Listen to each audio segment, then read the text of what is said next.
अस्सलाम वालेकुम, कैसे हैं आप सब। तो आज हम स्टार्ट करने जा रहे हैं एक्सरसाइज 10A का क्वेश्चन नंबर 8। तो मेरे पास ये बुक 1 है जिसको हम D1 भी बोलते हैं और उसका ये अपडेटेड 7th एडिशन यानी न्यू एडिशन मेरे पास मौजूद है। तो इस न्यू एडिशन का ये चैप्टर नंबर 10 चल रहा है। मैंने इस चैप्टर नंबर 10 के नेम से एक सेपरेट प्लेलिस्ट बनाई हुई है, उसका लिंक भी नीचे डिस्क्रिप्शन में दिया हुआ है ताकि आपको इस चैप्टर से रिलेटेड तमाम सोल्यूशंस एक ही जगह पर आसानी से इसी प्लेलिस्ट में मिल सके। इसके अलावा आपको डिस्क्रिप्शन में मेरे सोशल अकाउंट्स के लिंक यानी मेरी फेसबुक प्रोफाइल और मेरे इंस्टाग्राम प्रोफाइल का लिंक भी मिल जाएगा। आप इन्हीं अकाउंट्स के थ्रू अपने क्वेश्चंस को, सजेशंस को मुझ तक भी पहुंचा सकते हैं। तो आइए स्टार्ट कर लेते हैं क्वेश्चन नंबर 8 को। तो अब आपको सामने स्क्रीन पर क्वेश्चन नंबर 8 का जो इमेज है वो नजर आ रहा है। आप इस इमेज में देख सकते हैं क्वेश्चन नंबर 8 की स्टेटमेंट भी लिखी हुई है, इसके दोनों पार्ट्स भी मेंशन है और जो फिगर क्वेश्चन नंबर 8 में गिवन है वो भी आपको यहीं पर बनी हुई नजर आ रही है। तो सबसे पहले हम क्वेश्चन नंबर 8 की स्टेटमेंट को रीड कर लेते हैं। तो यहाँ पे लिखा हुआ है इन दी फिगर, यानी इस फिगर में AOB and COD are straight lines. तो वो कह रहे हैं इस फिगर के अंदर AOB आप देख सकते हैं, यहाँ A से स्टार्ट है, O पे पहुंचे और O से आगे B पर, तो इसी को बोल रहे हैं AOB।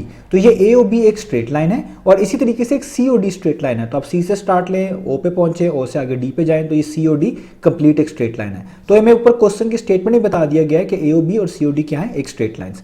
आगे लिखा हुआ है इफ AOE, इस O के ऊपर हैट लगा हुआ है, इससे मुराद है यहाँ पर एंगल की बात की जा रही है। किस एंगल की बात की जा रही है? A और E के दरमियान O पर। वो आप यहाँ पर भी देख सकते हैं, ये A है, ये O है और ऊपर E है। तो A और E के दरमियान O पे ये वाला बनने वाला एंगल, इसको बताया जा रहा है कि ये कितना है, 90 डिग्री। वैसे भी जो स्क्वायर बॉक्स टाइप बना होता है इसका मीनिंग यही लिया जाता है कि यहाँ पे एंगल क्या बन रहा है, 90 डिग्री का बन रहा है।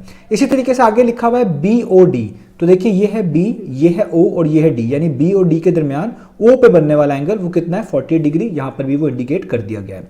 अब आपने फाइंड क्या करके दिखाना है? आपने फाइंड करके दिखाना है AOC, यानी A और C के दरमियान O पे बनने वाला एंगल। तो वो मार्क करता हूं यहां पर। तो देखिए ये A है, ये O है और ये नीचे C है। तो AOC का मतलब हुआ A और C के दरमियान यहां पर बनने वाला एंगल, इसको आप बोलेंगे AOC। ये आपने बेसिकली फाइंड आउट करके दिखाना है। इसी तरीके से दूसरे पार्ट में DOE फाइंड आउट करना है। तो आप DOE को देखें तो यहां पर D है, यहां पर O है और यहां पर E है। तो D और E के दरमियान O पे बनने वाला ये वाला एंगल बेसिकली आपसे पूछा जा रहा है, इसको भी आपने फाइंड आउट करके दिखाना है। मैं इसको भी इस तरह शेड कर देता हूं। तो उम्मीद है आपको क्वेश्चन की स्टेटमेंट क्लियर होगी। अब हम इस क्वेश्चन का सोल्यूशन स्टार्ट करते हैं। तो सबसे पहले हम सबसे पहला पार्ट करेंगे। तो पहला पार्ट जो है उसमें आपके पास लिखा हुआ है AOC, यानी A और C के दरमियान O पे बनने वाला एंगल आपने फाइंड आउट करके दिखाना है।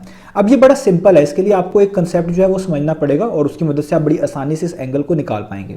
तो फॉर एग्जांपल मैं यहाँ पर दो लाइंस जो है बनाता हूँ। लेट्स से मेरे पास ये दो लाइंस है, एक लाइन इस तरह की है और दूसरी लाइन जो है वो इसी को क्रॉस करके, इसी को आप कह लें कट करके गुजर रही है। फॉर एग्जाम्पल वो इस तरह की है। तो जब भी दो लाइन जो है इस तरह आपस में एक दूसरे को क्रॉस करती हैं, तो ये जहां पे क्रॉस कर रही होती है ये इनका वर्टेक्स कहलाता है, या आप इसको कह लें इनका कॉमन पॉइंट कहलाता है, या आप इसको समझने के लिए कह लें इनका कॉर्नर पॉइंट कहलाता है। तो जब भी दो लाइन इस तरह की क्रॉस करे तो जहां पर ये मीट कर रही होती हैं, जहां पे टच करके गुजर रही होती है एक दूसरे को, जिस तरह मैंने यहां पर बना दिया, ये इनका वर्टेक्स हो गया, इनका कॉमन पॉइंट हो गया।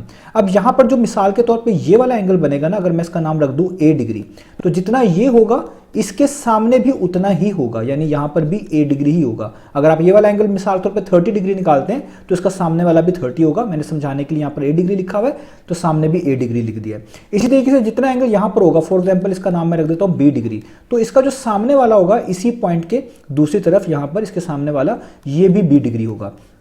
तो ऐसे एंगल्स जो आपके पास इस वक्त आपको मिलेंगे जब दो लाइंस आपस में क्रॉस करें और वो एक कॉमन वर्टेक्स के आमने सामने बन रहे हो। ये इनका कॉमन वर्टेक्स है, तो आप देखिए इस A डिग्री के सामने ये है, ये भी B भी इस कॉमन वर्टेक्स से जुड़ा हुआ है, तो इसके सामने ये है। तो इस तरह आमने सामने वाले एंगल्स जो होते हैं इनको हम बोलते हैं वर्टिकली ऑपोजिट एंगल्स। इसको मैं यहां पे पूरा लिख देता हूं, वर्टिकली ऑपोजिट एंगल्स। ठीक है, इनको वर्टिकली ऑपोजिट एंगल्स बोलते हैं और ये हमेशा इक्वल होते हैं, यानी A डिग्री वाला अपने सामने वाले के इक्वल होगा, यानी वो भी A डिग्री ही होगा, और B डिग्री वाला अपने सामने वाले के इक्वल होगा, यानी वो भी B डिग्री ही होगा।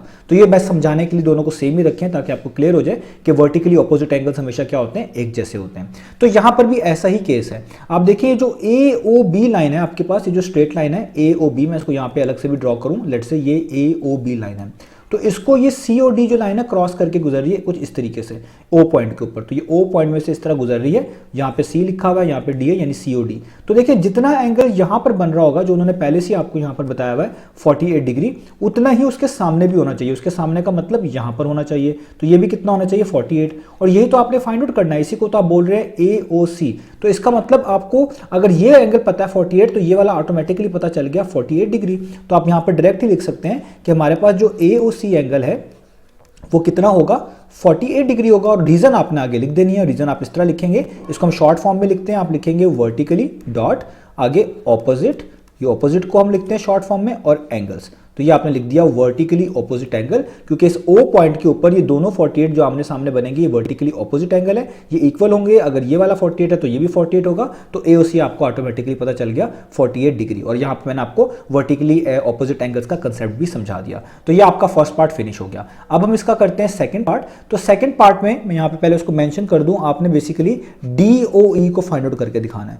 तो डीओई का मतलब है डी और ई के दरमियान ओ पे बनने वाला एंगल। तो अब आप यहां पर देखें डीओई है कहां पर, तो डीओई है ये वाला एंगल, ये आपने फाइंड आउट करना है। अब ये वाली प्रॉपर्टी मैं आपको पहले भी समझा चुका हूं, जो इस पार्ट में यूज करने जा रहा हूं, इसको हम बोलते हैं adjacent angles on a straight line. अगर आप जस्ट ये फॉलो करें कि जो ए ओ बी है ये कंप्लीट स्ट्रेट लाइन है, और यहाँ पर ये जो आपके पास लाइन जा रही है सीओडी, इसका बस यहाँ से लेके यहाँ तक पोर्शन देख लें, तो यहाँ पर आप देखें 48 डिग्री एंगल बन रहा है जो कि इस ओ पॉइंट के साथ, ओ वर्टेक्स के साथ कनेक्टेड है। और आप इन दोनों एंगल्स को, इसको और इसको, जो आपने फाइंड आउट करना है, ये मिला लें, मिलाकर देखें इस लाइन तक, तो ये आपके पास एक एडजेसेंट आपके पास एंगल्स कहलाते हैं। एडजेसेंट एंगल्स क्या होते हैं, जो एक कॉमन पॉइंट के साथ कनेक्टेड हो, जिस तरह ये 48 भी और 90 डिग्री और ये वाला एंगल जो फाइंड आउट करना मिलाकर देखे जाए, दोनों के दोनों इस ओ पॉइंट से कनेक्टेड हैं। और एक तो ये कनेक्टेड और इनके दरमियान कोई एक साइड कॉमन होनी चाहिए। जिस तरह आप देखें ये वाली जो एक साइड है ये इनके दरमियान कॉमन है, इस पूरे के और इस 48 डिग्री के दरमियान। तो जब भी स्ट्रेट लाइन के ऊपर कोई ऐसे एंगल्स बने जिनका पॉइंट जो कॉमन पॉइंट हो वो उसी से कनेक्टेड हो, और उन दोनों एंगल्स के दरमियान कोई एक साइड कॉमन हो जो दोनों की साइड हो बन रही हो, तो उन्हीं को हम एडजेसेंट एंगल्स बोलते हैं। और मैं आपको बता चुका हूं एडजेसेंट एंगल्स का जो सम होता है स्ट्रेट लाइन के ऊपर, वो हमेशा 180 के इक्वल होता है। यानी अगर आप इस 90 डिग्री वाले एंगल का और ये जो आपने फाइंड आउट करना है, इन दोनों को सम करें, और ये जो तीसरा है आपके पास 48, इन तीनों को सम करें, तो ये तीनों 180 के इक्वल आएंगे। इसी को हम बोलते हैं adjacent angles on a straight line. ठीक है, तो अब यही आपने यहाँ पे प्रॉपर्टी यूज करनी है। तो इसका मतलब आप इन सबको ऐड करेंगे, तो AOE आपको पहले से पता है 90, DOE आपने फाइंड आउट करके दिखाना है। तो आप पहले तो यहाँ पे लिख देंगे 90 डिग्री प्लस DOE, और जो तीसरा एंगल है वो आपके पास जो ओ वर्टेक्स साथ ही कनेक्टेड है वो 48 है, तो आप यहाँ पे लिख देंगे 48। तो आपने इन तीनों को देखें सम कर दिया, और ये तीनों एंगल्स क्योंकि स्ट्रेट लाइन पे हैं, एडजेसेंट एंगल्स हैं, तो एडजेसेंट एंगल जो स्ट्रेट लाइन के ऊपर होते हैं उनका सम हमेशा 180 डिग्री के इक्वल आता है। तो आप भी इनको 180 डिग्री के इक्वल रख देंगे। आगे आपने इस प्रॉपर्टी को जरूर मेंशन करना है, तो हम इसको मेंशन कर देते हैं एडजेसेंट, इस शॉर्ट फॉर्म में लिखा जाएगा, एंगल्स ऑन अ स्ट्रेट को हम शॉर्ट फॉर्म में लिखते हैं STR डॉट और लाइन। तो ये आपने इस प्रॉपर्टी को भी मेंशन कर दिया। ये मैंने पिछले क्वेश्चंस के अंदर डिटेल में ये प्रॉपर्टी समझाई भी हुई है। अब बहुत चीजें आसान है, अब आपने इन चीजों को ऐड ही करना है। जैसे देखिए 90 और जो आपके पास ये है 48 है, ये ऐड हो सकते हैं। तो पहले आप 90 और 48 को ऐड कर लें, उसके लिए आप इनको पेयर अप कर लें। यानी पहले 90 डिग्री लिखा हुआ है, यहाँ पे 90 डिग्री लिख लें, इसके बाद 48 है, उसके पीछे प्लस का साइन है, यहाँ पे लिख लें 48 डिग्री, ताकि ये चीजें और बेहतर लगें। और DOE ये वो वाला एंगल है जो बेसिकली हमने फाइंड आउट करना था, ऊपर भी मैंने आपको बताया DOE जो हमने फाइंड आउट करना है। ठीक है, और ये आपके पास आ जाएगा इक्वल टू 180 डिग्री। तो 90 में 48 ऐड करें तो 138 डिग्री होता है, यहाँ पे आ जाएगा 138 डिग्री प्लस DOE, और यहाँ पे आ जाएगा 180 डिग्री। अब ये 138 डिग्री यहाँ पर ऐड हो रहा है। अगर कोई चीज़ इक्वलिटी की एक तरफ ऐड हो रही है, दूसरी तरफ मूव करवाएं तो दूसरी तरफ जाकर वो सब्ट्रैक्ट हो जाती है। तो इसलिए आपने भी यहाँ पर ऐसे ही करना है कि DOE यहाँ पर वैसे का वैसे ही रह जाएगा, यहाँ पर 180 डिग्री भी वैसे का वैसे ही उतारेंगे, और ये जो प्लस 138 डिग्री है, यानी एक तरह का जो 130 डिग्री ऐड हो रहा है, ये वहाँ जाकर 180 में से क्या करवाना पड़ेगा, सब्ट्रैक्ट करवाना पड़ेगा। तो इसलिए आप यहाँ पे लिखेंगे 180 डिग्री माइनस 138। आप दोनों तरफ 138 को सब्ट्रैक्ट करवा देते तो भी उसका मीनिंग भी यही होता। अब बड़ा सिंपल सा है, आप 180 डिग्री में से जो है 138 डिग्री को माइनस कर दें तो आपको DOE का आंसर आ जाएगा। तो 180 माइनस 138 होता है 42।